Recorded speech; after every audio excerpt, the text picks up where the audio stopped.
মসজিদ সম্পর্কে আমাদের নবীজি সাল্লাল্লাহু আলাইহি ওয়াসাল্লাম বলেছেন যে ইদা দাখালা আহাদুকুমুল মসজিদ, তোমাদের কেউ যদি মসজিদে প্রবেশ করে, ফালা ইয়াজলিস হাত্তা ইউসাল্লি রাকাতাইন, তাহলে সে মসজিদে ঢোকার পর 2 রাকাত নামাজ পড়া ছাড়া সে যেন না বসে। মসজিদ আল্লাহর ঘর, তার মর্যাদা এবং পাওয়ার দেখেন, তার ফজিলত দেখেন, যে মসজিদের দিকে পায়ে হেঁটে যাওয়াটাও স্বতন্ত্র ইবাদত, শুধু ইবাদত নয়, এর কারণে আল্লাহর কাছে বান্দার মর্যাদা বৃদ্ধি হয়। এতে মুসলিম, এতে জান্নাতি, তার ক্লাস আল্লাহ তাআলা উন্নীত করেন, তার পাপাচারগুলোকে ক্ষমা করেন। মসজিদ নির্মাণের ফজিলত সম্পর্কে নবী করিম সাল্লাল্লাহু আলাইহি সাল্লামের অনেকগুলো হাদিস আছে। সেই হাদিসগুলোর দিকে তাকালে আমরা স্পষ্টত বুঝতে পারি যে মসজিদ এটা ছাড়া কোনো ইসলামী সমাজ পৃথিবীতে টিকে থাকতে পারে না। ইসলামী সমাজের মূল বিষয় হলো মসজিদ। এই মসজিদের সাথে আমাদের সবার সম্পর্ক আছে। এমন কোনো মুসলমান পাওয়া যাবে না যেই মুসলমানের সাথে মসজিদের সম্পর্ক নাই। যদি কারোর সাথে মসজিদের সম্পর্ক টোটালি না থাকে, তাহলে একজন প্রাপ্তবয়স্ক সুস্থ মস্তিষ্ক মানুষের মসজিদের সাথে কোনো কানেকশন না থাকলে তাকে মুসলমান বলা খুব কঠিন এবং জটিল বিষয়। অনেক ইমামগণ তাকে মুসলমান বলে স্বীকার করেন নাই, তাকে নামে মুসলমান হলেও অমুসলমানদের কাতারে সামিল করেছেন। এজন্য মুসলমান হিসেবে মসজিদের সাথে কোনো না কোনোভাবে আমাদেরকে সংশ্লিষ্ট হওয়া ছাড়া কোনো উপায়, হয় আপনি মসজিদ প্রতিষ্ঠা করবেন, হয় আপনি মসজিদের আবাদকারী হবেন, পরিচালনা করবেন, অথবা মসজিদের আপনি ইমাম, মুয়াজ্জিন, খাদিম হবেন, অথবা মসজিদের মুসল্লি, মুক্তাদি হবেন। মসজিদের সাথে কোনো না কোনোভাবে আপনার সম্পর্ক থাকতেই হবে। শুধুমাত্র মা বোনদেরকে মসজিদে আসাটা তাদের জন্য আবশ্যক করা হয়নি ইসলামে। তাদের জন্য মসজিদে এসে নামাজ পড়ার চাইতে বাসায় সালাত আদায় করাকে নবী করিম সাল্লাল্লাহু আলাইহি ওয়াসাল্লাম অধিকতর উত্তম বলেছেন। মোহতারাম হাজরিন, মসজিদের যে সমস্ত বৈশিষ্ট্য আছে সেগুলো বলে আমি খুব বেশি দীর্ঘায়িত করতে যাব না, কারণ আমার আজকের আলোচনার মূল বিষয় হলো একটি আদর্শ মসজিদের রূপরেখা কেমন হবে, কিভাবে একটা মসজিদ একটা সমাজের উপরে প্রভাব ফেলে। মোহতারাম হাজরিন, একটা মসজিদের কতটা প্রভাব থাকতে পারে সমাজে, আমি প্রায় সময় বলার চেষ্টা করি। আমাদের মতো এরকম নানান দিক থেকে, শিক্ষা দীক্ষায়, অর্থনীতিতে, অনেক দিক থেকে, আবিষ্কারে, কলকারখানায় পিছিয়ে থাকা প্রচুর পরিমাণে অভাবী মানুষ, শিক্ষাবঞ্চিত মানুষ এখনো যে দেশে আছে, এই জনপদে এখনো পর্যন্ত চুরি, ডাকাতি, রাহাজানি, ধর্ষণ, খুন খারাপি, অন্যায়, অবিচার, অত্যাচার, পাপাচার এগুলো যতটা নিয়ন্ত্রণে আছে, আইন শৃঙ্খলা যতটা ভালো আছে, যে জায়গাতে দাঁড়িয়ে আছে চেতেও খারাপ হতে পারত, সেটা না হয়ে যতটুকু ভালো আছে, এটার জন্য এদেশের আইন শৃঙ্খলা রক্ষাকারী বাহিনী, প্রশাসন, বিভিন্ন সেক্টরে যারা কাজ করছেন তাদের যেমন ভূমিকা আছে, ঠিক তেমনি ভাবে অনেক বড় ধরনের উল্লেখযোগ্য ভূমিকা এদেশের মানুষকে অপরাধ প্রবণতা থেকে দূরে সরিয়ে নীতি, নৈতিকতা, আদর্শ, আল্লাহ ভীরু মানুষ হিসেবে গড়ে তোলার জন্য, তাদেরকে জবাবদিহিতার বোধ তাদের মধ্যে জাগ্রত করবার জন্য, আল্লাহর প্রিয় বান্দা হিসেবে গড়ে তুলবার জন্য এবং অপরাধকে নিয়ন্ত্রণ এবং প্রবণতা কমিয়ে আনার জন্য সবচেয়ে বেশি ভূমিকা পালন করেছে এদেশের মসজিদের মিম্বরগুলো এবং ওয়াজ মাহফিলের মঞ্চগুলো। ঠিক না বে ঠিক? এই ওয়াজ মাহফিলের মঞ্চ থেকে ভালো কথা বলা হয় না খারাপ কথা বলা হয়? ওয়াজ মাহফিলের আলোচনা থেকে, মসজিদের মিম্বরের বক্তব্য থেকে কোনো সন্ত্রাসী তৈরি হয়েছে আজ পর্যন্ত? কেউ দেখাতে পারবে? একজন সন্ত্রাসী বলতে পারবে যে আমি মসজিদের মিম্বর থেকে সন্ত্রাস শিখেছি আর মানুষ খুন করেছি, বলতে পারবে কেউ? ভাইরা আমার, কোন চোরা কারবারি, কোন মাদকের কারবারি, কোন যৌতুক লোভী, কোন খারাপ মানুষ, কোন মানুষ হত্যাকারী, কোন পাপিষ্ঠ, কোন নরধম তার এই পাপাচার কখনো মসজিদ থেকে, মসজিদ থেকে, ওয়াজ মাহফিলের মিম্বর থেকে, মঞ্চ থেকে কখনো শিখে না।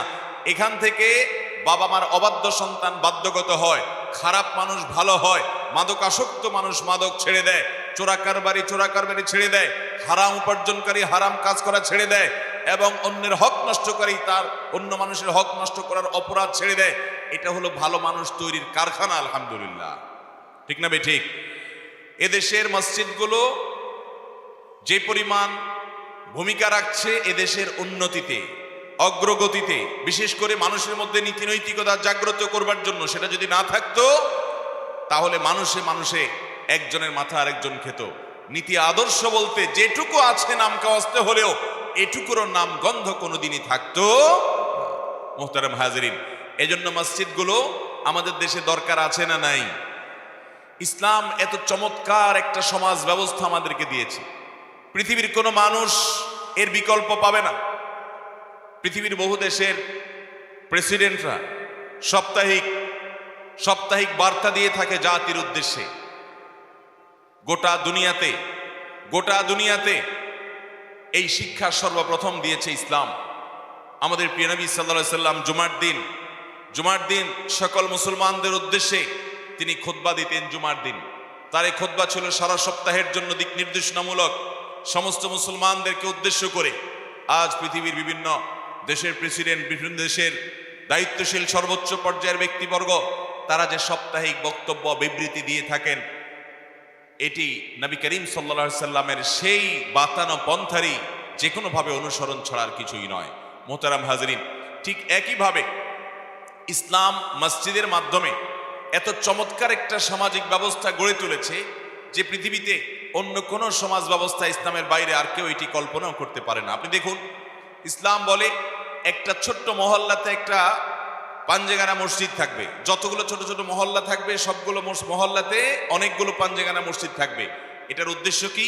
ওই মহল্লার মানুষেরা সবাই দিনে 5 বার মসজিদে আসবে। 5 বার যখন একটা এলাকা, একটা পাড়া, ছোট কয়েকটা ঘর বাড়িতে একটা পাড়া হয়, এই পাড়ার সব পুরুষগুলো যখন মসজিদে দিনে 1 বার না 5 বার আসবে, তখন একজন আরেকজনের সাথে দেখা সাক্ষাৎ হবে, খোঁজ খবর নিতে পারবে কেউ বিপদে আছে কিনা, কারোর অসুস্থ হয়েছে কিনা, কারোর সমস্যা আছে কিনা, কেউ অভাবে আছে কিনা, কেউ ঋণগ্রস্ত আছে কিনা, কেউ জুলুমের শিকার আছে কিনা, কেউ জুলুম করছে কিনা, কেউ কোনো সমস্যায় আছে কিনা। এই সব সমস্যার সমাধান করার একটা সূত্র তৈরি হবে, মানুষের সাক্ষাৎ হবে, পারস্পরিক একটা সম্পর্ক বিল্ড আপ হবে, পরস্পর একে অন্যের সাথে হাল পুরসি করবে, একজন আরেকজনের সাথে নিজেদের ভাব বিনিময় করবে। এতে একটা সামাজিক সৌহার্দ্য তৈরি হবে, সম্প্রীতি তৈরি হবে গোটা সমাজের প্রত্যেকটা ঘরের মানুষের সাথে। এরপরে জুমার মসজিদটাকে আরেকটু ব্যাপকভাবে ইসলাম করেছে। ছোট ছোট অনেকগুলো পাড়ার মসজিদ, পাঞ্জেগানা মসজিদ মিলে একটা জুমার মসজিদ হবে। এই পাঞ্জেগানা মসজিদের পাড়ার মানুষগুলো আবার সবাই মিলে একসাথে হবে জুমার মসজিদে। এরপরে জুমার মসজিদের চেয়ে আরেকটু ব্যাপক পরিসরে ঈদের নামাজের ব্যবস্থা ইসলাম করেছে। অনেকগুলো জুমার মসজিদের মুসল্লিরা একসাথে হয়ে একটা বড় ঈদগাহে একত্র হবে এবং বছরে 2 বার পুরো এলাকা, বিশাল বড় এলাকা, একটা বড় ইউনিয়নে বা আরেকটু বড় পরিসরে সমস্ত মানুষ বছরে 2 বার তারা সাক্ষাৎ করবে। এটাতেও তাদের একে অন্যের সাথে নিজেদের কুশল বিনিময়ের সুযোগ তৈরি হবে, সুবিধা অসুবিধাগুলো নিয়ে আলাপ আলোচনা করার সুযোগ তৈরি হবে। এরপর গোটা বিশ্বের ছড়িয়ে ছিটিয়ে থাকা মুসলমানদের বছরে 1 বার হজের মাধ্যমে সবাইকে একত্র করা হয়। এটা আন্তর্জাতিক সম্মেলনের মতো। মুসলমানদের পাড়ার সম্মেলন দিনে 5 বার হবে। মুসলমানদের কয়েকটা পাড়া মিলিত একটা ইউনিয়ন বা এই পর্যায়ের সম্মেলন হবে সপ্তাহে 1 বার জুমার দিনে। আরো বড় পরিসরে আরো কয়েকটা ইউনিয়নের মানুষ মিলে তাদের সম্মেলন হবে বছরে 2 বার 2 ঈদে। আর গোটা দুনিয়ার মুসলমানদের, বিভিন্ন দেশের মুসলমানরা তারা একত্র হয়ে আন্তর্জাতিক সম্মেলনে তারা উপস্থিত হবে হজের মাধ্যমে। ইসলাম একেবারে পরিবার থেকে নিয়ে, পাড়া থেকে নিয়ে আন্তর্জাতিক পরিমণ্ডল পর্যন্ত প্রতিটি স্তরে মসজিদের এত সুন্দর, নামাজের এত সুন্দর সুবিন্যাস করেছে যে এর মাধ্যমে একটা সুন্দর, একটা শক্তিশালী, একটা চমৎকার অসাধারণ সমাজ ব্যবস্থা গড়ে উঠবে। যদিও দুঃখজনক, আজকাল আমরা মসজিদ করলেই সেটা জুমা মসজিদ করি, মসজিদ করলেই সেটা আপনার ঈদের নামাজও সেখানে পড়ি। আমরা সবাই স্বয়ং সম্পন্ন হতে চাই, কেউ কাউকে মানতে চাই না, অথচ ইসলাম আমাদেরকে এভাবে বলে নেই। যাই হোক, আমি সেদিকে যাচ্ছি না। তাহলে মসজিদ এটা একটা সুন্দর এবং চমৎকার সমাজ গঠনে, ইসলামের এই আদর্শ একটা সমাজ গঠনে দারুণভাবে ভূমিকা রাখে। মোহতারাম হাজরিন, মসজিদের 6টি বিশেষ ফজিলত এবং মর্যাদার কথা আমরা বলতে চাই। ইসলাম মসজিদের কত বেশি গুরুত্ব দিয়েছে, যে বিষয়ে সর্বপ্রথম যে কথা বলতে চাই তা হলো, আমরা সবাই জানি আমাদের প্রিয় নবী সাল্লাল্লাহু আলাইহি সাল্লাম মাত্র 10 বছর মদিনায় ছিলেন। কত বছর ছিলেন মদিনায়? হিজরতের পর তার ওয়াফাত পর্যন্ত কত বছর ছিলেন? 10 বছর। এই 10 বছর সময়ের মধ্যে মসজিদের নববী থেকে এমন দিক নির্দেশনা দিয়েছেন, এই মসজিদকে এমন ভাবে ব্যবহার করেছেন, মসজিদের মিম্বর থেকে শুধুমাত্র ওই হিজরত করা সাহাবী না, শুধুমাত্র মদিনায় থাকা মুহাজির সাহাবী না, এখান থেকে গোটা মদিনা রাষ্ট্রের সকল সমস্যার সমাধান করেছেন। এখান থেকে শুধু মদিনা রাষ্ট্রের সমস্যার সমাধান করেন নাই, মদিনার আশেপাশে বেদুইনরা যারা রাহাজানি করত, খুন খারাপি করত, ডাকাতি করত, মানুষের জীবন অতিষ্ঠ করে তুলতো, তাদেরকে নিয়ন্ত্রণ করা, তাদেরকে দমন করা, তাদেরকে দমনের সকল নির্দেশ গ্রহণ করা, সকল ব্যবস্থাপনা এই মসজিদে নববীর মিম্বর থেকে প্রিয় নবী সাল্লাল্লাহু আলাইহি ওয়াসাল্লাম করেছেন। শুধু তাই নয়, মদিনা থেকে শত শত মাইল দূরে বিভিন্ন শহরে, বিভিন্ন অঞ্চলে, গোটা পৃথিবীতে ইসলাম এবং শান্তি সাম্যের বাণী, ইনসাফ এবং ন্যায় নিষ্ঠার বাণী ছড়িয়ে গোটা পৃথিবীকে আলোকিত করবার এবং গোটা দুনিয়ার অর্ধেক শাসন করার যে অবকাঠামো, এটার যে প্রেক্ষাপট, সেটা তৈরি করেছেন নবী করিম সাল্লাল্লাহু আলাইহি ওয়াসাল্লাম এই মসজিদে নববীর মিম্বর থেকে। মসজিদের শক্তি কত বড়, এই একটি পয়েন্ট যদি আপনি লক্ষ্য করেন তাহলে দিনের আলোর মতো স্পষ্ট হবে। মাত্র 10 বছর এই মসজিদের মিম্বর থেকে নির্দেশনা দিয়ে নবী করিম সাল্লাল্লাহু আলাইহি ওয়াসাল্লাম জিহাদ পরিচালনা করেছেন, ইসলামী রাষ্ট্র পরিচালনা করেছেন, অমুসলিমদের স্বার্থ সংশ্লিষ্ট বিষয়গুলো এখান থেকে স্থির করেছেন, এখান থেকে বাস্তবায়ন করেছেন, বিশ্ব শান্তি প্রতিষ্ঠা করেছেন। গোটা দুনিয়ার নেতৃত্ব নবী করিম সাল্লাল্লাহু আলাইহি ওয়াসাল্লাম এবং তারপরে সাহাবা ইকরাম দিয়েছেন। এই মসজিদের মিম্বর থেকে মসজিদ এখনো আছে, মসজিদের মিম্বরগুলো এখনো আসে। দুঃখের বিষয় হলো মসজিদগুলো এখন আর সেরকম সতেজ নাই, মসজিদগুলো আর এখন আর এরকম শক্তিশালী নাই, মসজিদগুলো আর এখন আর জীবন্ত নাই, মসজিদগুলো এখন সেই জায়গা নাই। এখন মসজিদ থেকে গোটা পৃথিবীর সমস্যা তো সমাধান করা তো দূরের কথা, মসজিদ থেকে মসজিদের মহল্লার মানুষদের সমস্যাও দূর হয় না।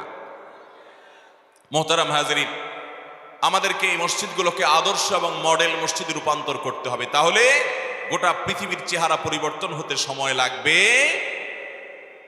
মোহতারাম হাজিরিন, মসজিদের দ্বিতীয় বৈশিষ্ট্য হলো কোন মুসলমান শুধুমাত্র মসজিদের দিকে পায়ে হেঁটে যদি যায়, ইবাদত করলে তো সে সওয়াব পাবে। মসজিদে গিয়ে জামাতে নামাজ পড়লো, তেলাওয়াত করলো, জিকির আজকাল করলো, তাসবিহ করলো, ওয়াজ নসিহত করলো, শুনলো, এগুলোর কারণে সে তো সওয়াব পাবেই। শুধুমাত্র পায়ে হেঁটে হেঁটে যে মসজিদে গেল, এই জন্য আল্লাহ রাব্বুল আলামিন ঈমানদারকে প্রতি কদমের কারণে সে যতটা মসজিদের দিকে যাবে, বেশি বেশি কদম দিয়ে মসজিদের দিকে যাবে, তত বেশি আল্লাহ তাআলা মুসলমান হিসাবে, জান্নাতি হিসাবে তার মর্যাদাকে উন্নীত করবেন, তার গুনাহসমূহকে মাফ করবেন। নবী করিম সাল্লাল্লাহু আলাইহি ওয়াসাল্লাম বলেছেন, আলা আদুল্লুকুম আলা মা ইয়ামহুল্লাহু বিহিল খাতায়া ওয়া ইয়ারফাউদ দারাজাত, তোমাদেরকে কি এমন কিছু আমলের কথা বলে দিব না যে আমল করলে তোমাদের মর্যাদা মুসলমান হিসেবে আল্লাহর কাছে বৃদ্ধি পাবে, তোমাদের পাপাচারগুলো আল্লাহ তাআলা মাফ করে দিলেন। সাহাবা ইকরাম বলেন, ইয়া রাসূলুল্লাহ, অবশ্যই বলুন। তখন নবী করিম সাল্লাল্লাহু আলাইহি ওয়াসাল্লাম বলেছেন, এই মর্যাদা অধিকারী হতে হলে তোমাদেরকে কয়েকটি কাজ করতে হবে। তার ভিতরে একটা হলো কাসরাতুল খুতা ইলাল মাসাজিদ, মসজিদের দিকে বেশি বেশি পা কদম দিয়ে দিয়ে তুমি যদি মসজিদের দিকে যাও, যার কদম যেতে বেশি পড়বে, যে যত কষ্ট করে বেশি দূর থেকে হেঁটে মসজিদে আসবে, আল্লাহ রাব্বুল আলামিনের কাছে তার মর্যাদা তত বৃদ্ধি পাবে, তার গুনাহসমূহকে আল্লাহ তাআলা তত বেশি মাফ করবেন। মসজিদ আল্লাহর ঘর, তার মর্যাদা এবং পাওয়ার দেখেন, তার ফজিলত দেখেন। যে মসজিদের দিকে পায়ে হেঁটে যাওয়াটাও স্বতন্ত্র ইবাদত, শুধু ইবাদত নয়, এর কারণে আল্লাহর কাছে বান্দার মর্যাদা বৃদ্ধি হয়। As a Muslim, as a জান্নাতি, তার ক্লাস আল্লাহ তাআলা উন্নীত করেন, তার পাপাচারগুলোকে ক্ষমা করেন। মসজিদের তৃতীয় বৈশিষ্ট্য এবং 3 নম্বরের ফজিলত হলো যে মসজিদ এটা এমন এক ঘর, এমন এক জায়গা, অন্য কোনো জায়গায় গেলে আপনাকে অবশ্যই নামাজ পড়ে বসতে হবে এমন কোনো নির্দেশ নাই। অথচ মসজিদ সম্পর্কে আমাদের নবীজি সাল্লাল্লাহু আলাইহি ওয়াসাল্লাম বলেছেন যে ইদা দাখালা আহাদুকুমুল মসজিদ, তোমাদের কেউ যদি মসজিদে প্রবেশ করে, ফালা ইয়াজলিস হাত্তা ইউসাল্লি রাকাতাইন, তাহলে সে মসজিদে ঢোকার পর 2 রাকাত নামাজ পড়া ছাড়া সে যেন না বসে। এই আমলটা আমাদের সমাজে ব্যাপকভাবে আছে না নাই? মসজিদে ঢোকার পরে 2 রাকাত নামাজ পড়া ছাড়া বসা যাবে না, এটা কার নিষেধাজ্ঞা? নবী করিম সাল্লাল্লাহু আলাইহি ওয়াসাল্লামের। যদিও ফুকায়ে কেরাম কেউ এটাকে ওয়াজিব বলেছেন, ইমাম আবু হানিফা রাহিমাহুল্লাহ এবং অন্যান্য ফুকাহে কেরামের মাযহাব অনুযায়ী সেটি মুস্তাহাব, কিন্তু নবী করিম সাল্লাল্লাহু আলাইহি ওয়াসাল্লামের হাদিসের দিকে তাকালে বোঝা যায় যে তিনি এই নামাজের ব্যাপারে খুব বেশি গুরুত্ব আরোপ করতেন। মোহতারাম হাজিরিন, মসজিদের মর্যাদা এত বেশি যে মসজিদে যাওয়ার পর আপনি সেখানে ধপ করে বসে যাবেন, এটা মসজিদের আদবের খেলাফ। বরং মসজিদে যাওয়ার পর কি করতে হবে? 2 রাকাত নামাজ পড়তে হবে। 2 রাকাত নামাজ, এটাকে বলা হয় তাহিয়াতুল মসজিদ, এটাকে বলা হয় দুখুলুল মসজিদ। এখান থেকে বোঝা যায় মসজিদে প্রবেশের যে ফজিলত আছে, যে মর্যাদা আছে, আল্লাহ রাব্বুল আলামিন এখানে প্রবেশের পর 2 রাকাত সালাত আদায়ের যে নির্দেশ দিয়েছেন সেখান থেকে বোঝা যায় এই মসজিদ কোনো সাধারণ জায়গা নয়, আল্লাহর কাছে সবচেয়ে প্রিয় জায়গা।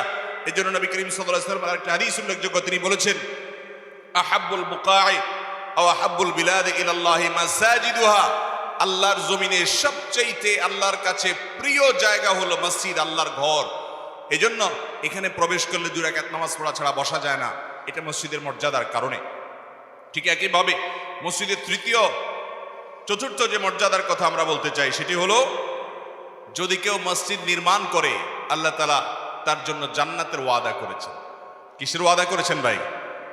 মান বানা লিল্লাহি মাসজিদা, নবীজি বলেছেন যে আল্লাহকে খুশি করার জন্য মসজিদ নির্মাণ করে, বানাল্লাহু লাহু বাইতান ফিল জান্নাতি মিসলা, আল্লাহ তাআলা তার জন্য জান্নাতের মধ্যে অনুরূপ প্রাসাদ নির্মাণ করেন। অনেকে বলতে পারেন মসজিদ নির্মাণ করা এটা তো বড় লোকের কাজ, আমরা গরিব মানুষ কিভাবে করব? তাদের উত্তর হলো, নবী করিম সাল্লাল্লাহু আলাইহি ওয়াসাল্লাম আরেক হাদিসে বলেছেন, কেউ যদি পাখির বাসার মতো ছোট মসজিদে করে, এত ছোট মসজিদ তো হয় না, এটা কথার কথা এবং বোঝানোর জন্য বলা হয়েছে, যদি কেউ তার সাধ্য অনুযায়ী অনেক সাধারণ মসজিদও নির্মাণ করে বা এটাতে অংশগ্রহণ করে, আল্লাহ রাব্বুল আলামিন তার জন্য জান্নাতে প্রাসাদ নির্মাণের ওয়াদা করেছেন। মসজিদের মর্যাদা এত বেশি মুহতারাম হাজিরিন। ঠিক একইভাবে 5 নম্বরে মসজিদের যে বৈশিষ্ট্য সেটি হলো, দুনিয়াতে যত ফজিলতপূর্ণ আমল আছে, যত ফজিলতপূর্ণ আমল আছে সারা দুনিয়াতে, হাদিসের সকল ভান্ডার, কোরআনে কারীমের সকল আয়াত, এই সবগুলো অ্যানালাইসিস করলে সবচেয়ে ফজিলতপূর্ণ যে আমল, যে আমলের সওয়াব সবচেয়ে বিপুল পরিমাণে, সে আমলটি মসজিদ সংশ্লিষ্ট, মসজিদের সাথে সম্পর্কিত, আমরা অনেকেই জানি না। নবী করিম সাল্লাল্লাহু আলাইহি ওয়াসাল্লাম বলেছেন, মান বাক্কারা ইয়াউমাল জুমআতি ওয়াবতাকার, যদি কেউ জুমার দিন আগে ঘুম থেকে উঠে, ভোরে উঠে আগে আগে মসজিদে যায়, ওয়াগাসসালা ওয়াগতাসাল, সে উত্তম রূপে গোসল করে, ওয়ামাশা ইলাল মসজিদে, এবং মসজিদে পায়ে হেঁটে যায়, ওয়ালাম ইয়ারকাব, কোনো বাহনে চড়ে না, ওয়াদানা মিনাল ইমামে ওয়ালাম ইয়ালগু, এবং ইমামের সবচেয়ে কাছাকাছি গিয়ে বসে আগে আগে যায়, আর কোনো অনর্থক কথা বলে না, মনোযোগ দিয়ে খুতবা শ্রবণ করে, খুতবার সময় কথা বলে না, কোনো কাজ করে না, মনোযোগ দিয়ে খুতবা শ্রবণ করে। এই 4টা কাজ যদি করে, আবারও বলছি 4টা কাজ, মান বাক্কারা ইয়াউমাল জুমআতি ওয়াবতাকার, জুমার দিন যে আগে আগে উঠে, ভোরে উঠে এবং আগে আগে মসজিদে যায়, ফজর জামাতের সাথে পড়ে, জুমা আগে পড়ে, আগে যায়, এবং গোসল করে উত্তম রূপে, মসজিদের দিকে পায়ে হেঁটে যায়, কোনো বাহনে চড়ে না, আর ইমামের কাছাকাছি যেয়ে বসে, কোনো অনর্থক কাজ করে না, এই 4টি কাজ যদি কোনো মানুষ করে, নবী করিম সাল্লাল্লাহু আলাইহি ওয়াসাল্লাম বলেছেন, তাকে ওই যে মসজিদের দিকে পায়ে হেঁটে আসলো, সে প্রত্যেক কদমের বিনিময়ে, যতগুলো পা ফেললো সে, প্রতি পায়ের বিনিময়ে, প্রতি কদমের বিনিময়ে 1 বছর রাত জেগে তাহাজ্জুদ পড়া এবং দিনে রোজা রাখার সওয়াব আল্লাহ তাআলা দান করবেন, শুধু 1 কদমের কারণে। তাহলে আপনার বাড়ি থেকে যদি 100 কদম মসজিদের দূরত্ব হয়, তাহলে আপনি এই 4টা শর্ত পূরণ করলে আল্লাহ রাব্বুল আলামিন আপনাকে 100 বছর ইবাদত, রাত জেগে ইবাদত, দিনে নফল রোজা রাখার সওয়াব দিবেন, যেটি আমাদের দ্বারা কোনোদিনই পালন করা সম্ভব নয়। মুহতারাম হাজিরিন, এত বিপুল পরিমাণ ফজিলত আল্লাহ রাব্বুল আলামিন দিবেন শুধুমাত্র মসজিদ সংশ্লিষ্ট এই আমলের কারণে। মসজিদের মর্যাদা আল্লাহ তাআলার কাছে কত বেশি সেটা বলাই বাহুল্য। সর্বশেষ পয়েন্ট হলো 6 নম্বর, মসজিদের মর্যাদা সংশ্লিষ্ট অনেকগুলো বিষয় আছে, এগুলো সারা রাত বলে হয়তো শেষ করা কঠিন হবে, আমি সেদিকে খুব বেশি কথা দীর্ঘায়িত করব না। শেষ পয়েন্ট বলছি, মসজিদে গিয়ে ইবাদত করা তো বটেই, মসজিদের সাথে সংশ্লিষ্ট ইবাদত আছে অগণিত অনেক। মসজিদে গিয়ে কেউ যখন জামাতে শামিল হবে, তখন তাকে আল্লাহ তাআলা 27 গুণ বেশি সওয়াব দান করবেন, জামাতে শামিল হলেই এই সওয়াব পাওয়া যাবে। ঠিক মসজিদে গিয়ে যদি কেউ সামনের কাতারে নামাজ পড়ে, তাহলে তার মর্যাদা এত বেশি। নবী করিম সাল্লাল্লাহু আলাইহি ওয়াসাল্লাম বলেছেন, মসজিদের সামনের কাতারে নামাজ পড়ার মর্যাদা যদি মানুষ বুঝতো, তাহলে সামনের কাতারে মুসল্লিদেরকে লটারি করে জায়গা দিতে হতো, সবাই চেষ্টা করতো সামনের কাতারে যাওয়ার জন্য। এই সব ফজিলত মসজিদের কারণে। আল্লাহ রাব্বুল আলামিন মসজিদের এই ফজিলতগুলোকে অনুধাবন করে, মসজিদের হক আদায় করে, নবী করিম সাল্লাল্লাহু আলাইহি ওয়াসাল্লাম এবং খোলাফায়ে রাশিদা যে মসজিদ নির্মাণ করেছেন, তাদের মসজিদকে যেভাবে আবাদ করেছেন, যেভাবে আদর্শ মসজিদ গড়ে তুলেছেন, যেভাবে গোটা পৃথিবীকে নেতৃত্ব দিয়েছেন, মানবতার সকল সমস্যার সমাধান মসজিদ থেকে করেছেন, আল্লাহ তাআলা আমাদের মসজিদগুলোকে সেরকম আদর্শ মসজিদ, সেরকম মডেল মসজিদ, সেরকম সমাজকে উন্নয়নকারী মসজিদ হওয়ার তৌফিক দান করুন। আমরা সবাই চেষ্টা করব না ইনশাআল্লাহ? এর জন্য ত্রিমুখী প্রচেষ্টা লাগবে, ত্রিমুখী। একটা মসজিদ যদি আদর্শ মসজিদ হতে হয়, একটা মসজিদ যদি মডেল মসজিদ হতে হয়, একটা মসজিদ যদি জীবন্ত মসজিদ হতে হয়, একটা মসজিদ যদি মসজিদের নববীর আদলে মসজিদ হতে হয়, একটা মসজিদ যদি খোলাফায়ে রাশেদের অনুসরণে সেরকম মসজিদ হতে হয়, যে মসজিদ গোটা বিশ্ব মানবতার সমস্যার সমাধান করতে পারবে, তাহলে তার জন্য ত্রিমুখী প্রচেষ্টা লাগবে। ত্রিমুখী, তিন শ্রেণীর মানুষের প্রচেষ্টা লাগবে। নাম্বার এক, মসজিদ যারা প্রতিষ্ঠা করবেন, মসজিদ যারা আবাদ করবেন, তাদের প্রচেষ্টা লাগবে। নাম্বার দুই, যারা ইমাম, মুয়াজ্জিন, খাদেম হিসাবে মসজিদে দায়িত্ব পালন করবেন, তাদের প্রচেষ্টা লাগবে। নাম্বার তিন, যারা মুক্তাদি মুসল্লি হয়ে মসজিদে যাবেন, তাদের প্রচেষ্টা লাগবে। এই তিনও পক্ষ তাদের প্রত্যেকের যার যার কর্তব্যগুলো যদি সঠিকভাবে পালন করেন, তাহলে একটা মসজিদ আদর্শ মসজিদ হতে পারে, একটা মসজিদ মডেল মসজিদ হতে পারে, একটা মসজিদ জীবন্ত মসজিদ হতে পারে, একটা মসজিদ সমাজের প্রত্যেকটা মানুষের, প্রতিটা ঘরের, প্রতিটা পরিবারের সমস্যার সমাধানকারী হতে পারে। আল্লাহ রাব্বুল আলামিন আমাদের সবাইকে আল্লাহ রাব্বুল আলামিন এরকম আদর্শ মসজিদের সাথে সংশ্লিষ্ট হওয়া মানুষ হওয়ার তৌফিক দান করুন। চেষ্টা করব না ইনশাআল্লাহ? আপনাদেরও এখানে কাজ আছে। আপনারা হয়তো মনে করবেন হুজুর মসজিদের ওয়াজ তো বড় লোকদের জন্য করবেন, আমরা গরিব মানুষ তো শুধু মসজিদে যাই নামাজ পড়বো। এই জন্য বলেছি, মসজিদ কখনো নির্মাতা বা আবাদকারী বা কমিটির লোক, পরিচালনাকারী বা ইমাম, মুয়াজ্জিন কারোর একক প্রচেষ্টা দ্বারা আদর্শ মসজিদ হবে না। মসজিদ আদর্শ হতে হয় তাহলে তিন শ্রেণীর মানুষের প্রচেষ্টা লাগবে। আমি একটা একটা করে সবার দায়িত্বগুলোকে সংক্ষেপে বলে দিচ্ছি। নাম্বার এক, মসজিদ যারা নির্মাণ করবেন, মসজিদ যারা আবাদ করবেন, মসজিদের যারা কমিটির সদস্য হবেন, তাদের জন্য পাঁচটা বিশেষ নির্দেশনা আমি দিতে চাই কোরআন হাদিসের আলোকে। যে নির্দেশনাগুলোকে আমল করলে তারা আদর্শ মসজিদ নির্মাতা হবেন, আদর্শ মসজিদ কমিটি হবেন, আদর্শ মসজিদ পরিচালনাকারী হবেন। দুঃখজনক যে আমাদের দেশের বেশিরভাগ মসজিদ নির্মাণকারী, বেশিরভাগ মসজিদ আবাদকারী, বেশিরভাগ মসজিদের পরিচালনা পরিষদ, বেশিরভাগ মসজিদের কমিটিরা এই সকল শর্ত পূরণ করে তারা আদর্শ মসজিদ নির্মাতা বা পরিচালনাকারী হতে পারে নাই। মোহতারাম হাজরিন, এক নম্বর যেটা লাগবে তা হলো ইখলাস। কি লাগবে? ইখলাস। নিয়তটাকে খাঁটি করতে হবে। নিয়তে যদি ভেজাল থাকে, কোনো আমলের মূল্য আছে আল্লাহর কাছে? কোনো আমলের কোনো মূল্য নাই। আজকাল অনেক মসজিদ হয়, উদ্দেশ্য খারাপ। মসজিদ হয় উদ্দেশ্য, মসজিদ আবার উদ্দেশ্য খারাপে কিভাবে হয়? মসজিদ নির্মাণের পিছনে উদ্দেশ্য খারাপের অনেক দৃষ্টান্ত আছে। আমি এত দীর্ঘ আলোচনা যেতে পারবো না, আমার হাতে এত সময় নেই। একটু সংক্ষেপে বলি। অনেকে মসজিদ নির্মাণ করে নাম যশ খ্যাতির জন্য, যে অমুক মসজিদ করছে। আছে না নাই? এরকম আছে না নাই? যে অমুকের ছেলে মসজিদ করে দিছে, এই নাম যশ খ্যাতি শুনতে চায় সে, এটা অর্জন করার জন্য, খ্যাতি কামানোর জন্য মসজিদ সে করতে চায়। আছে না নাই? অনেকে মসজিদ করে এই জন্য যে আমাদের বাড়ির সামনে একটা মসজিদ থাকবে, তাহলে মানুষ বলবে মসজিদ আলা বাড়ি, মসজিদওয়ালা বাড়ি, এই বাড়ির সামনে মসজিদ আছে, নিজেদের একটা প্রভাব প্রতিপত্তি জাহির হবে, এই উদ্দেশ্যে মসজিদ করে। আবার অনেকে মসজিদ করে এই জন্য যে আমরা যদি নিজেরা মসজিদ না বানাই, তাহলে অমুক গ্রামের অমুক বাড়ির মসজিদে যেতে হয়, সেই মসজিদে গেলে আমাদের ইজ্জত থাকে না, তারা কমিটির সেক্রেটারি, তারা সভাপতি, তো আমরা কোনো দায়িত্ব পাই না, আমরা গিয়ে সেখানে সাধারণ মুসল্লি হিসেবে গিয়ে আমাদের ইজ্জত টিকে না। এই জন্য নিজেদের ইজ্জত টিকানোর জন্য একটা মসজিদ বানায় সভাপতি সেক্রেটারি হয়। আছে না নাই?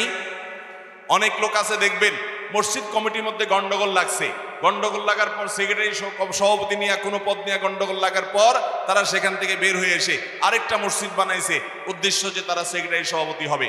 এরকম নানা রকমের অসৎ উদ্দেশ্যে মসজিদ নির্মাণ হয় কি হয় না বলেন? এই জন্য মসজিদ নির্মাতা এবং মসজিদ পরিচালনাকারীদের আদর্শ নির্মাতা এবং পরিচালনাকারী হতে হলে এক নম্বরের শর্ত হলো উদ্দেশ্য হবে শুধু আল্লাহর জন্য। মসজিদ নির্মাণ সম্পর্কিত যতগুলো হাদিস আমি এতক্ষণ পাঠ করলাম, আপনারা লক্ষ্য করে দেখবেন এই হাদিসগুলোর ভিতরে একটা শব্দ আছে, ওলামায়ে কেরাম ভালো করে বুঝবেন, মামবানা লিল্লাহি মসজিদান। এখানে লিল্লাহ শব্দ আছে, যার অর্থ হলো যে শুধু মসজিদ নির্মাণ করলো এটাই হবে না, যে আল্লাহর জন্য, আল্লাহকে খুশি করবার জন্য মসজিদ নির্মাণ করলো, তার জন্য ফজিলত রয়েছে। যে নাম যশ খ্যাতির জন্য সভাপতি সেক্রেটারি হওয়ার জন্য গন্ডগোল ফাসাদ করে মসজিদ আরেকটা তৈরি করলো, তার জন্য কোনো ফজিলত নাই। ফজিলত হলো শুধুমাত্র যে আল্লাহকে খুশি করবার জন্য করে। অতএব আমরা মসজিদ কমিটিতে যারা ঢুকতে চান, অনেক মসজিদ, বাংলাদেশে বেশিরভাগ মসজিদই এরকম যে কমিটিতে যারা ঢুকতে চান, নেতাগিরির জন্য ঢুকতে চান, সর্দারি মাতবরির জন্য ঢুকতে চান, মসজিদে ঢুকার উদ্দেশ্য হবে শুধুমাত্র আল্লাহকে খুশি করা, ঠিক কিনা বলেন? আমি মসজিদে মাতবরি করতে যদি আসি তাহলে গোলামি করতে কোথায় যাব? এটা তো মাতবরি করার জায়গা না, এটা তো আহকামুল হাকিমিনের গোলামি করার জায়গা, ঠিক না ঠিক? গোলাম যদি এখানে মাস্তানি আর মাতবরি করতে আসে, নিজের ক্ষমতা জাহির করতে আসে, সে কখনো আদর্শ মসজিদ নির্মাতা বা মসজিদ পরিচালনাকারী হতে পারে? মোহতারাম হাজরিন, অতএব এক নম্বর হলো যে নিয়তটাকে খাঁটি করতে হবে, যে কেন আসছে, উদ্দেশ্যটা ভালো হতে হবে। নাম্বার দুই, মসজিদ পরিচালনা যারা করবেন তাদের চারটি বিশেষ বৈশিষ্ট্য থাকতে হবে। আল্লাহ তাআলা কোরআনে কারিমে বলেছেন, ইন্নামা ইয়ামুরু মাসাজিদাল্লাহ, নিশ্চয় আল্লাহর ঘরকে আবাদ করবে কারা? চার গুণ বিশিষ্ট লোকেরা। তারা কারা? মান আমানা বিল্লাহি ওয়াল ইয়াউমিল আখির। এক নম্বর গুণ হলো তারা আল্লাহ এবং পরকালকে বিশ্বাস করবে। যে পরকাল এবং আখিরাতকে বিশ্বাস করবে সে ওইটাকে মাথায় রেখে প্রতিটা কাজ করবে। সে কোনো অন্যায় করবে না, সে কোনো হারাম কাজ করবে না, সে কোনো দুই নম্বর কাজ করবে না। আল্লাহর কাছে জবাবদিহিতার বোধ তাকে পরিচালিত করবে। এরকম ইমানদার মানুষ হবে মসজিদ পরিচালনা কমিটির সদস্য। নাম্বার দুই, ওয়া আকামাস সালাহ, নামাজ কায়েম করবে। বেনামাজি কখনো মসজিদ আবাদ করার ক্ষমতা বা অধিকার রাখে? অথচ আমাদের দেশে বহু মসজিদ পরিচালনা কমিটি বা সদস্য বেনামাজি আছে না নাই? যদিও বেনামাজি আছে, আমরা আশা করব তারা নামাজের দিকে আসবেন, মসজিদ তাদেরকে নামাজি বানাবে, আমরা সে আশা করব। তৃতীয় বৈশিষ্ট্য হলো আতাজ যাকাত, যাকাত আদায় করবে যদি যাকাত দেওয়ার মতো হয়। চার নম্বর হলো ওয়ালাম ইয়াখশা ইল্লাল্লাহ, আল্লাহ ছাড়া ওই মসজিদ নির্মাতা এবং পরিচালনার সদস্যরা আল্লাহ ছাড়া আর কাউকে পরোয়া করবে? আল্লাহর বিধান কায়েম করতে গিয়ে কোনো দিকে তাকাবে? মসজিদে আল্লাহ তাআলার নির্দেশকে সবকিছুর উপরে রাখবে, আল্লাহ রাসূলের সুন্নাতকে সবকিছুর উপরে রাখবে। এটা থাকবে তাদের বৈশিষ্ট্য এবং তাদের গুণ। মসজিদে যারা পরিচালনা করবেন, যারা নির্মাণ করবেন, তাদের তৃতীয় যে বৈশিষ্ট্য থাকবে সেটা দ্বিতীয় নম্বর চারটা বৈশিষ্ট্যের চতুর্থটা থেকে বের হয়ে আসে। সেটা হলো বিশেষভাবে স্পেশালি তাদের মধ্যে নম্রতার গুণ থাকবে, হিকমতের গুণ থাকবে। তারা প্রজ্ঞার সাথে, জ্ঞানের সাথে মসজিদকে ডিল করবেন, গন্ডগোল ফাসাদ বাধায় দিবেন না। এলাকার নেতৃত্ব দেওয়া তো সহজ বিষয় নয়। বিনয়ের সাথে এলাকাকে আলোকিত করবেন, মসজিদকে পরিচালনা করবেন। আমাদের প্রিয় নবী সাল্লাল্লাহু আলাইহি সাল্লামের যে মসজিদ, এই মসজিদে একবার এক ভদ্রলোক, তিনি বেদুইন ছিলেন, মসজিদে এসে পেশাব করে দিয়েছে। নবী করিম সাল্লাল্লাহু আলাইহি সাল্লাম উপস্থিত ছিলেন, লোকজন তাকে ধমক দিতে গিয়েছে। নবী সাল্লাল্লাহু আলাইহি সাল্লাম বলেছেন, দাউহু লা তুজরিমুহু, তাকে ছেড়ে দাও এবং পেশাব করতে দাও, ধমক দিও না। লোকটা না জেনে করে ফেলছে, কারণ সে মরুভূমি এলাকার মানুষ, তারা যেখানে সেখানে পেশাব করে, তারা বুঝে না যে পেশাব পায়খানার জন্য আলাদা ঘর থাকে। সেই যাযাবর মরুভূমির মানুষ কালচার জানে না। নবী সাল্লাল্লাহু আলাইহি সাল্লাম তাকে পেশাব করতে দিলেন। এরপরে লোকটা যখন পেশাব করে আসলো, নবী করিম সাল্লাল্লাহু আলাইহি সাল্লামের আচরণ দেখে, যে তিনি পেশাব করলেন, সবাই ধমক দিতে গেল, আমাদের নবীজি তাকে ধমক দেয় নাই। এই যে সুন্দর আচরণটা দেখে লোকটা খুশি হয়ে গেল এবং দোয়া করলো যে আল্লাহুম্মা রহামনি ওয়া মুহাম্মাদা ওয়ালা তারহাম মা'আনা আহাদা, আল্লাহ আমাকে আর মুহাম্মদকে মাফ করে দিও, রহম করিও, আর আমাদের দুজনের সাথে আর এদেরকে যারা আমার ধমক টমক দিছে একটারও তুমি রহম করিও না। নবী করিম সাল্লাল্লাহু আলাইহি সাল্লাম তখন আবার লোকটাকে বললেন, না ভাই, তুমি আরেকটা ভুল করলা, কারণ আল্লাহর রহমতের এত অভাব নাই যে আমাকে আর তোমাকে রহম করলে টান পড়বে। আল্লাহ সবার প্রতি রহমত করুক, ইমানদার সেরকম দোয়া করবে।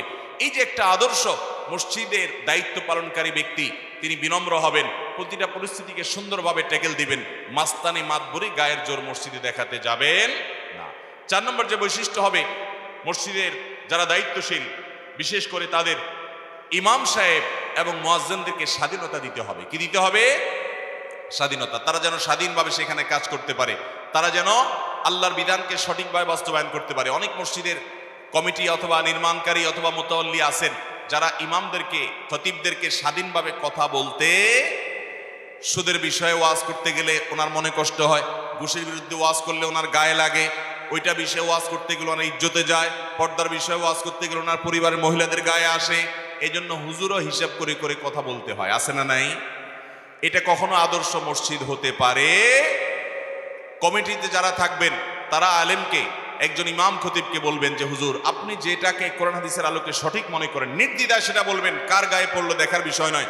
অবশ্যই হুজুররা বলার ক্ষেত্রে কিছু দায়িত্ব আছে, সেটা আমি আসবো, কিন্তু এখানে কমিটি কথা চলছে, কমিটি এবং নির্মাতা তার এরকম উদার দৃষ্টিভঙ্গির হতে হবে। আমি প্রায় সময় বলি, ইমাম খতিব নিয়োগ দেওয়াটা হলো রাষ্ট্রপতি নির্বাচন করার মতো। আমাদের দেশে রাষ্ট্রপতি নির্বাচন হয় কিভাবে? জাতীয় সংসদে সংসদ সদস্যরা রাষ্ট্রপতি নির্বাচন করে, ঠিক না বেঠিক? নির্বাচন করার আগ পর্যন্ত ক্ষমতা সংসদের হাতে, কাকে রাষ্ট্রপতি বানাবে সংসদ সদস্যরা সেটা ডিসাইড করে। যাকে রাষ্ট্রপতি হিসাবে নির্বাচন করার জন্য বেশিরভাগ মানুষ ভোট দিবে তিনি রাষ্ট্রপতি হবেন, অর্থাৎ নির্বাচনের আগ পর্যন্ত ক্ষমতা সংসদের হাতে। কিন্তু যখন তিনি রাষ্ট্রপতি হিসাবে নির্বাচিত হয়ে যান তখন সবাই তাকে মহামান্য বলা লাগে, ঠিক না ভাই ঠিক? সবাই তাকে সর্বোচ্চ জায়গায় রাখা লাগে, ঠিক না ভাই ঠিক? এরপর তিনি যদি আবার এমন কোনো কাজ করে বসেন যে না তার আর রাষ্ট্রপতি থাকার সুযোগ নাই, তখন ইমপিচমেন্ট হয় এবং তার মাধ্যমে তাকে পদচ্যুত করা হয়। ঠিক ইমাম খতিব নিয়োগের প্রক্রিয়াটাকে অনেকটা এটার সাথে মানে বোঝার সুবিধার্থে বলছি যে এই প্রক্রিয়াটা অনেকটা ধরনটা অনেকটা এরকম যে মুসল্লিরা, মসজিদ কমিটির সদস্যরা তারা কাকে ইমাম খতিব বানাবেন তারা ডিসাইড করবেন, তার কোন কোন যোগ্যতা দেখে তাকে ইমাম খতিব বানাবেন তারা সিদ্ধান্ত নেবেন। কিন্তু সিদ্ধান্ত নিয়ে বানায় ফেলছেন, এরপরে উনি হয়ে গেছেন ইমাম, উনি হয়ে গেছেন খতিব, আর মুসল্লি কমিটির সদস্য সবাই হয়ে গেছে মুক্তাদি। অতএব সবাই তার আনুগত্য করবে, তার নেতৃত্বকে মেনে নিবে, তাকে শ্রদ্ধা করবে, তাকে সম্মান করবে, তাকে নির্দেশ এবং ফরমায়েশ দিয়ে চালাতে যাবে না। ঠিক একইভাবে যদি তিনি আল্লাহ না করুক এমন কোনো কাজ করে বসেন যে তার ইমাম থাকার যোগ্য না, তখন আবার সবাই অনাস্থা হলে তখন তাকে পদচ্যুত হতে পারে। তাহলে যতক্ষণ তিনি পদে থাকবেন ততক্ষণ তাকে সম্মান দিতে হবে। অথচ আমাদের দেশে বেশিরভাগ মসজিদগুলোতে ইমাম খতিবদেরকে চাকরের মতো ট্রিট করা হয়, ঠিক না ভাই ঠিক? একটা আদর্শ মসজিদ কখনো ইমাম খতিবদের সাথে এমন আচরণ করলে সেটা আদর্শ মসজিদ হতে পারে না। মোহতারাম হাজরিন, ইমাম খতিব তাদেরকে মসজিদ কমিটির লোকেরা অনেক সময় মনে করে আমার বেতনে চলে। এটার মতো অজ্ঞানতা আরেকটা হতে পারে না। কারণ মসজিদে যারা দান করে সেটা নির্মাতা বলেন, কমিটির সদস্য বলেন, বিশেষ দাতা সদস্য বলেন, সকল ধনী মানুষ বলেন, মসজিদে যারা দান করে তারা দানের টাকাটা মূলত কাকে দেয় বলেন তো? মসজিদে দান করে যে এই টাকাটা কাকে দেয়? আল্লাহকে দেয়। এই টাকাটা কাকে দেয়? আল্লাহর জন্য দেয়, মানে আল্লাহকে মালিক বানায় দেয়। তো আল্লাহর তো টাকার দরকার নেই, আল্লাহর ঘরের খরচের জন্য তখন কমিটির লোকেরাই আবার ওইটাকে ইউটিলাইজ করে, ব্যবহার করে। তাহলে তারা আল্লাহর পক্ষ থেকে প্রতিনিধি হিসাবে আল্লাহর টাকাটাকে ব্যবহার করে। ইমাম মুয়াজ্জিনের যে বেতন দেওয়া হলো এটা কোনো সেক্রেটারি, সভাপতি, এটা কোনো দানকারী ব্যক্তি নিজের পকেট থেকে দেয় না, সে তো টাকা আল্লাহকে দিয়ে দিছে। আল্লাহর টাকাটা আবার ইমাম মুয়াজ্জিনকে দেওয়া হচ্ছে কমিটির মাধ্যমে। তাহলে এখানে কারোর ব্যক্তিগত চাকর ইমাম মুয়াজ্জিন খতিব হতে পারে, এটা খুব জরুরি একটা বিষয়, ইমাম সাহেবদের সাথে আচরণ করতে হবে। নাম্বার 5, মসজিদ আদর্শ হওয়ার জন্য সবসময় খেয়াল রাখতে হবে মসজিদের ভিতরে কোনো অবিচার করা যাবে। অনেক মসজিদি কমিটির লোকেরা আছে দেখবেন যে মসজিদের সামনে প্রথম 4-5টা জায়গা জায়নামাজ দিয়ে দখল করে রাখছে ওনাদের জন্য, আছে না নাই? যে এটা সভাপতি সাহেবের, এটা সেক্রেটারি সাহেবের, এটা মোতাল্লি সাহেবের, ওটা কেশিয়ার সাহেবের, এটা অমুক সাহেবের, ওটা তমুক সাহেবের।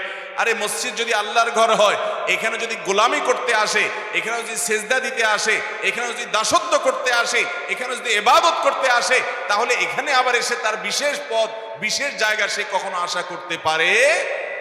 পৃথিবীর একমাত্র জায়গা মসজিদ যেখানে যে আগে আসবে সে আগে বসবে।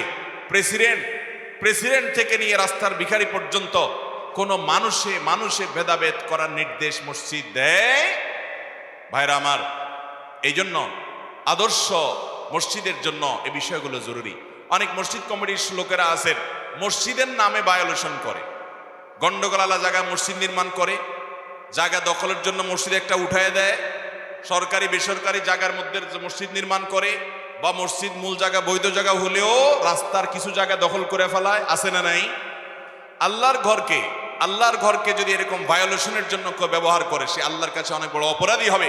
অনেক কমিটির লোকেরা মনে করে আল্লাহর ঘরের জন্যই তো, যদি একটু 2-4 বিঘত জায়গা চুরি করি, ডাকাতি করি, দখল করি, আল্লাহ বোধহয় কিছু বলবে না, কারণ চুরিটা তো আল্লাহর জন্যই করলাম, এরকম অনেকে মনে করে। অথচ এটার কারণে মায়ের আরো ডাবল পড়ার কথা।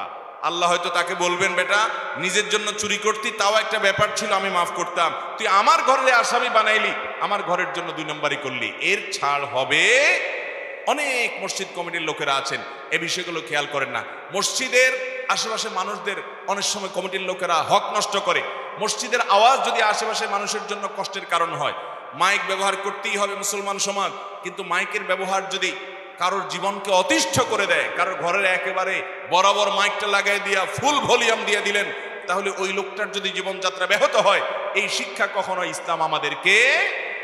ওই বেচারা যদি বলতে আসে যে ভাই আমিও মুসলমান, ইসলামকে ভালোবাসি, ভলিউমটা একটু কমায় দেন, মাইকটা একটু ঘুরায় দেন, ডাইরেক্ট আমার বাসায় দিয়েন না, আমার কষ্ট হয়। তো অনেক সময় দেখা যায় আমরা তাকে নাস্তিক বলে ফতোয়া দেওয়া শুরু করি, আছে না নাই? এটা ঠিক যে অনেকের আজান এবং একামতের প্রতি চুলকানি আছে, এগুলোর প্রতি বিদ্বেষ আছে, ইসলাম মুসলমানদের প্রতি বিদ্বেষ আছে, সেটা যেমন সত্য, আবার অনেক ক্ষেত্রে আমাদের অসতর্কতার কারণে অনেক মানুষের কষ্ট হয়, সেটাও সত্য। এই সব বিষয়গুলো মসজিদ কমিটিকে দেখতে হবে, কোনোভাবে মসজিদ দ্বারা কারোর কোনো কষ্ট যেন না হয় সেদিকটা খেয়াল রাখা, এবং কোনো অন্যায় যেন না হয় সেটা হলো মসজিদ কমিটির লোকদের কর্তব্য। এবার আসুন ইমাম মুয়াজ্জিনদের তাদের কর্তব্য আমি সংক্ষেপে বলি। নাম্বার 1, তাদেরকে ইখলাস থাকতে হবে। ইমামতি পেট পালার জন্য করবে না, খতিবগিরি পেট পালার জন্য করবে না, মুয়াজ্জিনি পেট পালার জন্য করবে না। আল্লাহ তাআলা সুযোগ রেখেছেন ইসলামী শরীয়তে তারা তাদের বেতন ভাতা নিতে পারে, ওই কমিটি থেকে অথবা মসজিদের মূল ফান্ড থেকে, বাইতুল মাল থেকে তারা টাকা নিতে পারে, কিন্তু এটা উদ্দেশ্য হবে না। ইমামতি করবেন, উদ্দেশ্য হবে সওয়াব অর্জন করা। খতিবগিরি করবেন, উদ্দেশ্য হবে মানুষকে তালিম দেওয়া। মুয়াজ্জিনি করবেন, উদ্দেশ্য হবে মুয়াজ্জিনের ফজিলত যে কত বেশি। ভাইরা আমার, নবী করিম সাল্লাল্লাহু আলাইহি সাল্লাম বলেছেন, যারা আল্লাহকে খুশি করার জন্য আজান দিবে কিয়ামতের ময়দানে তাদের গাড়গুলো অনেক লম্বা থাকবে। লম্বা থাকার মানে দৃষ্টিকটু নয়, বরং লম্বা থাকার মানে হলো তাদের মর্যাদা অনেক বেশি হবে, এবং আল্লাহ তাআলা তাদেরকে জান্নাত দিবেন। তারা আখিরাতে সবচেয়ে সম্মানিত হবে যারা আল্লাহকে খুশি করবার জন্য আজান দিবে। এই উদ্দেশ্য নিয়ে একজন মুয়াজ্জিন মুয়াজ্জিনি করবেন, একজন ইমাম ইমামতি করবেন, একজন হাফেজ নামাজ পড়াবেন, একজন খতিব খুতবা দিবেন, উদ্দেশ্য হবে আল্লাহকে খুশি করার জন্য। ইখলাস যদি না থাকে তাহলে কখনো মসজিদ আদর্শ মসজিদ হতে পারে না। এটা অনেক জরুরি বিষয়। নাম্বার 2, ইমাম সাহেব যারা থাকবেন, মুয়াজ্জিন সাহেব যারা থাকবেন, তারা কখনো মসজিদের কাজ করতে গিয়ে বা মসজিদের দায়িত্ব পালন করতে গিয়ে এই সময়ের মধ্যে ধনী গরিবের মধ্যে তফাৎ করবেন না। তারা ধনীকে যেমন গুরুত্ব দিবেন, গরিবকেও গুরুত্ব দিবেন। নবী করিম সাল্লাল্লাহু আলাইহি সাল্লামের কাছে কিছু প্রভাবশালী ব্যক্তি আসছে, তিনি তাদের দিকে মনোযোগ দিয়েছেন। আল্লাহ তাআলা সূরা আবাসা নাজিল করেছেন যে আবাসা ওয়া তাওয়াল্লা আন জাহুল আমা। নবীর কাছে একজন অন্ধ লোক আসছে, নবীজি তার দিকে চেহারা না দিয়ে মনে করছেন সে তো আমারই লোক, তিনি মনে করেছেন যে আমারই লোক, সাহাবী, তাকে তো আমি পরেও সময় দিতে পারবো। এই কাফেরগুলো যদি লাইনে চলে আসে তাহলে ইসলামের অনেক উপকার হবে। তিনি নেক উদ্দেশ্যে তাদেরকে মনোযোগ দিয়েছেন। আল্লাহ রাব্বুল আলামিন নবী করিম সাল্লাল্লাহু আলাইহি সাল্লামকে অনেক ভালোবাসেন। তার হাসানাতুল আবরার সাইয়্যাতুল মুকাররিবিন, তার ছোটখাটো কোনো বিষয়ও আল্লাহ তাআলা সেটাকে সংশোধন করেন, কারেকশন করেন, যেহেতু তার নবী, তার হাবিব, এজন্য আল্লাহ তাআলা কারেকশন দিয়েছেন। ভাইরা আমার, একজন ইমাম, একজন মুয়াজ্জিন, তিনি শুধু ধনী বড় লোকদের বাসায় দাওয়াত খাবেন, তাদের সাথে সম্পর্ক রাখবেন, এটা করা যাবে। এটা কোনো আদর্শ ইমাম খতিবের বৈশিষ্ট্য নয়। আমি যখন মিরপুরে কোনো একটা মসজিদে দায়িত্ব পালন করতাম, আমার মনে আছে যে ঈদের দিন, প্রত্যেক ঈদের সময় দেখতাম আমার মসজিদের প্রভাবশালী ভাইয়েরা আমাকে বলতো, হুজুর চলেন। তো দেখতাম যে ওনাদের প্রভাবশালী কয়েকজনের বাসায় বাসায় নিয়ে সেমাই চিনি খাইতো। তো আমি বললাম, না, এটা তো হতে পারে না, চলেন আমরা বস্তিটাতেও যাই, আজকে ঈদের দিন একটু গরিবের বাসায়ও যাই। তখন আর কেউ আসতে রাজি না। তো ইমাম সাহেব, মুয়াজ্জিন সাহেব, তারা পুরা মহল্লার মানুষের কল্যাণকামী হতে হবে এবং মসজিদের জন্য চমৎকার কিছু উদ্যোগ গ্রহণ করতে হবে। নাম্বার 3, ইমাম মুয়াজ্জিন খতিবরা মসজিদের জন্য জীবনমুখী উদ্যোগ গ্রহণ করতে হবে। আমি 2001 সাল থেকে 9 সাল পর্যন্ত ঢাকায় যে মসজিদ ইমামতি করেছি, আমার মনে আছে এর মধ্যে বহু সেবামূলক কাজ আমরা করেছি আলহামদুলিল্লাহ। অনেকে মনে করে আমি আস-সুন্নাহ ফাউন্ডেশন গঠন করে এখন সেবামূলক কাজ করছি। আলহামদুলিল্লাহ, আল্লাহ আমাকে যখনই বুঝজ্ঞান দিয়েছে তখন থেকে আমি মানুষের পাশে কাজ করার এক প্রচেষ্টা আমার মধ্যে ছিল, এবং আমি এটা সবসময় চেষ্টা করতাম। সিডর যখন হয়েছে, সিডর বৃহত্তর আপনার বাগেরহাট এলাকাতে সিডরের আঘাতে যখন ব্যাপক ক্ষয়ক্ষতি হয়ে গেছে সারা বাংলাদেশের ওই অঞ্চলের, আমরা আমাদের মসজিদ থেকে মুসল্লিদের ডোনেশন সংগ্রহ করে, কাপড় চোপড় সংগ্রহ করে, ট্রাক ভর্তি মালামাল নিয়ে, লক্ষাধিক টাকা নিয়ে সেই সময় আমি নিজে গিয়েছি মানুষের দ্বারে দ্বারে, মানুষের টাকাই নিয়েছি, কিন্তু উদ্যোগ আমরা গ্রহণ করেছি। কথা বলার উদ্দেশ্য হলো মসজিদ থেকে ইমাম সাহেবরা তারা শুধুমাত্র দান নিবে না, মানুষকে দান করবে। মসজিদ থেকে উদ্যোগ নিয়ে অভাবী মানুষের অভাব দূর করবে। একটা মসজিদে সমস্ত গরিব, ওই মসজিদের এলাকার সব গরিব মানুষদের তালিকা থাকতে হবে, পয়সা আলাদের তালিকা থাকতে হবে। পয়সা আলাদের কাছ থেকে পয়সা নিয়ে, মসজিদ কমিটির সহযোগিতা নিয়ে, মুসল্লিদের সহযোগিতা নিয়ে, ইমাম খতিবের নেতৃত্বে গরিবদের বাসা বাসা খাবার যেতে হবে। সাদকাতুল ফিতর আমরা দেওয়ার জন্য এলোমেলো করে দিই, অনেক সময় শৃঙ্খলা করে দেই না। মসজিদে যদি একটা খাতা থাকে, গরিবদের তালিকা থাকে, সেই তালিকা অনুযায়ী যদি গরিবদের তালিকা অনুযায়ী যদি ধনীদের কাছ থেকে ফিতরা নেওয়া হয় এবং গরিবদের বাসা বাসায় পৌঁছে দেওয়া হয়, এভাবে কোরবানির গোশত দেওয়া হয়, রমজানে ইফতারি দেওয়া হয়, বিভিন্ন সময় যাকাত বন্টন করা হয়, তাহলে আর সমাজে কোনো অভাবী মানুষ থাকবে? মসজিদ থেকে যদি বন্টন হয় সেটা হবে সবচেয়ে সুষ্ঠু বন্টন। আমরা আপনাদেরকে আশ্বস্ত করতে চাই, আস-সুন্নাহ ফাউন্ডেশন থেকে এই বছর আমরা যাকাত ফান্ড থেকে 1300 মসজিদের ইমামের মাধ্যমে 1300 গরিব মানুষকে 1300 রিক্সা কিনে দেওয়ার পরিকল্পনা হাতে নিয়েছি। আগামী 1 থেকে 2 মাসের মধ্যে সেটা বাস্তবায়ন হবে ইনশাআল্লাহ।